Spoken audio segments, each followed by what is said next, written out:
What if Moses came down from Mount Sinai with the 10 commandments of leadership in 2 tablets? Well, I'm here to tell you that he did.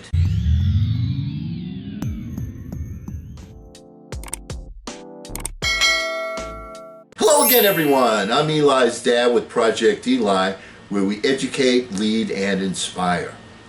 And you know, my son Eli looks at me as if I'm very old, and when I speak of people like William Shakespeare and Moses, he says, "So Dad, what were they kind of like on a personal level?"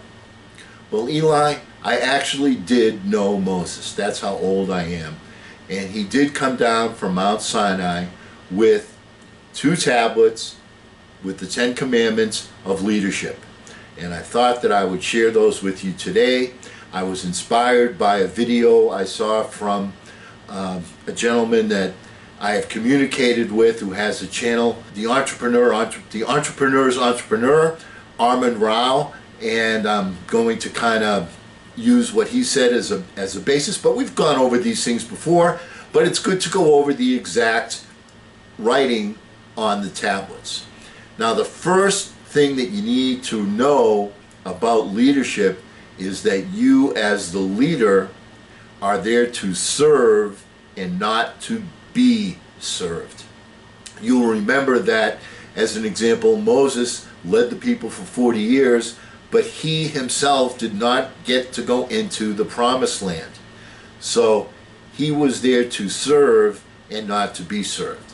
Okay, so that's one of the themes, and then we're going to go over the major point at the end. But let's start by going over the 10 commandments. We'll do 5 today and 5 tomorrow. Commandment number 1. Thou shalt lead by example. My goodness, this is a critical commandment. People in your orbit as the leader see what you do, and just as when you're a parent, you can't go do as I say, not as I do. You know, you can't say, well, it's not a good idea to drink alcohol or do drugs, and then at the same time you're doing that, you're drinking a can of beer. The message doesn't come across. And, in modern times, how can I equate that to someone that's in a leadership position? Let's see. How about, hey, make sure you wear your mask and social distance. Oh, yeah, but he's not doing that, is he? All right. Lead by example. Thou shalt lead by example. It's so critical.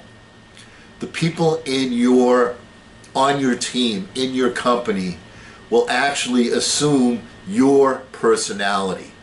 So make sure that you lead by example if that's what you want your people to mirror.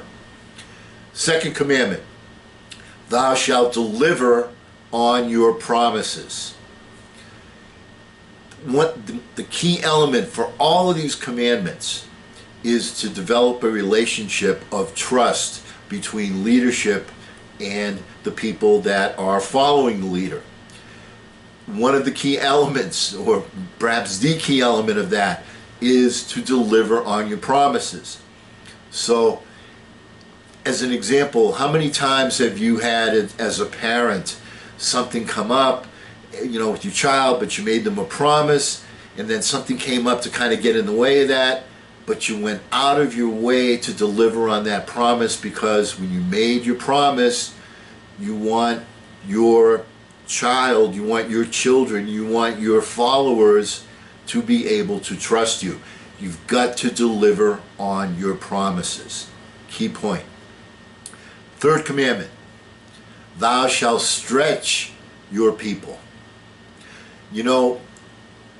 I've gone over this several times before. My definition of leadership is very simple. It's the ability to take the things that make an individual successful and transfer them to the team. So you've got to have a vision. You've got to get to a starting line.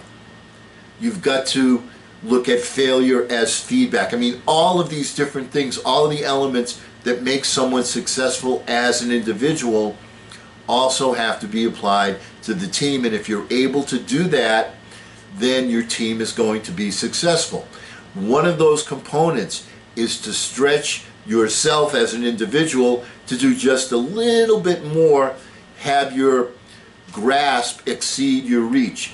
You want to do that with your team as well. Have their grasp exceed their reach.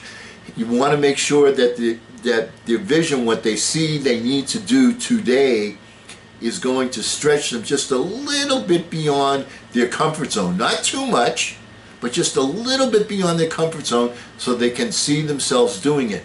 And just as with an individual, that is one of the components that makes you successful. That is also a key component for making your team be successful. So thou shalt stretch your people. Fourth commandment, thou shalt praise people when they do a good job. Feedback is so critical.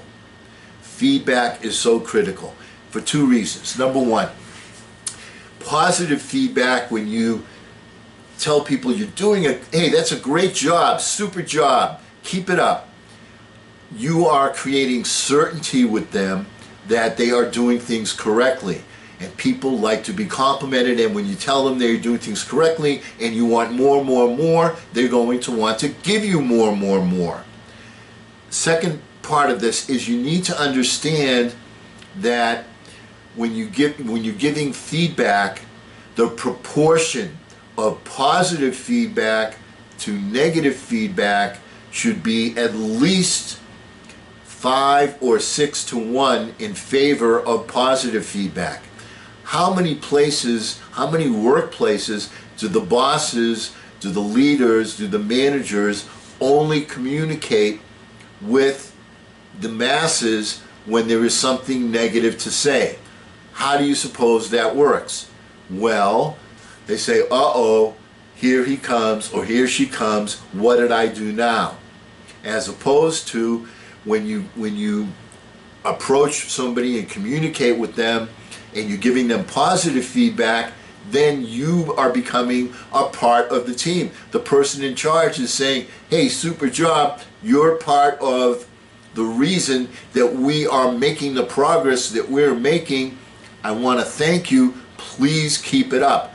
We really want to explode, and you are one of the key components to help us explode. Also, when that time does come that you need to make a correction, what you say is, you know, you've done such a good job on this and this and this and this, and you've already told them that. You know, I'm taking a look at that, and I'm thinking that if we did maybe this a little bit more, then maybe our progress would improve that much more. And then when you do that, people are going to listen to you positively instead of saying, oh, all he does is complain, all she does is whine, all she does. Do you follow what I'm saying? So it works as far as the attitude, the mindset of your people. Remember, thou shalt praise people when they do a good job. The proportion of that kind of feedback should be 5 or 6 to 1 at least in favor of positive feedback. Our fifth commandment, thou shalt be available when support is needed. You know, one of the biggest complaints of big companies, you know, I'm speaking of, I don't know, RCA, General Electric, the United States, all right? I mean, I'm speaking of very, very large entities, is that the person at the top is unable to communicate with everybody along, you know, all the way down the line directly, so that when there is a new objective or a new game plan or a new procedure, that has to be filtered down from the top, each layer, until it finally gets to the street level. Well, you know what annoys me? I mean, this is one of the complaints of big companies. Say, boy, if I could only communicate as the president of this company with the person right on the line, that would be fabulous. But it's not practical because the companies are huge and they have a zillion different outlets. well, how come when you have a company that has 40 or 50 people in it, that they try and create certain barriers where the leader is unable, where the leader says, you know what, don't talk to me, talk to them. Don't talk to me, talk to them. I hate that in a company. You want to be able to communicate. Communication is so critical as far as getting things done, and yet people that are in a leadership position when they could be speaking directly to the front line create a barrier. How dumb is that? That's one of the biggest problems. Small companies say we don't have the resources. Big companies have the resources. Big companies say, well, we have a communication issue. Small companies should not be saying that, because a company of 40 or 50 people can be, the leader also tends to assume a posture of being a reservoir instead of being a river.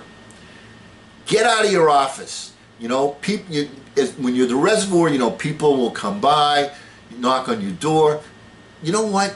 Get off your backside, get out into the field, and be a river. Flow with the people, talk to the people, give feedback to the people. This is critical of leadership in smaller companies of less than, let's say, 100 or 150 people. Does that make sense?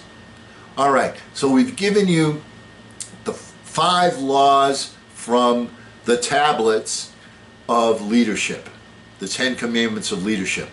Next time we get together, we'll give you the final 5, and because we will never end a preaching ceremony about the commandments on a philosophical note, let's get out there and charge! I'm Eli's dad.